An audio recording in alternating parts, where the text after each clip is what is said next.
కేంద్ర హోంమంత్రి అమిత్ షాకు రాహుల్ గాంధీ లేఖ రాశారు. ఢిల్లీలో విద్యార్థులపై భద్రతా బలగాల దాడికి సమాధానం చెప్పాలని లేఖలో కోరారు. విద్యార్థులపై లాఠీ చార్జీకి ఎవరు అనుమతి ఇచ్చారని రాహుల్ ప్రశ్నించారు. శాంతియుతంగా నిరసన చేస్తున్న వారిని కొట్టాలని ఎవరు చెప్పారని ప్రశ్నించారు.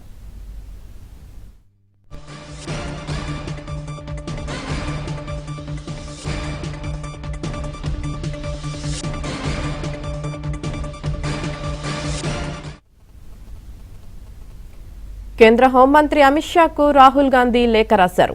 ఢిల్లీలో విద్యార్థులపై భద్రతా బలగాల దాడికి సమాధానం చెప్పాలని లేఖలో కోరారు. విద్యార్థులపై లాఠీ చార్జీకి ఎవరు అనుమతి ఇచ్చారని రాహుల్ ప్రశ్నించారు.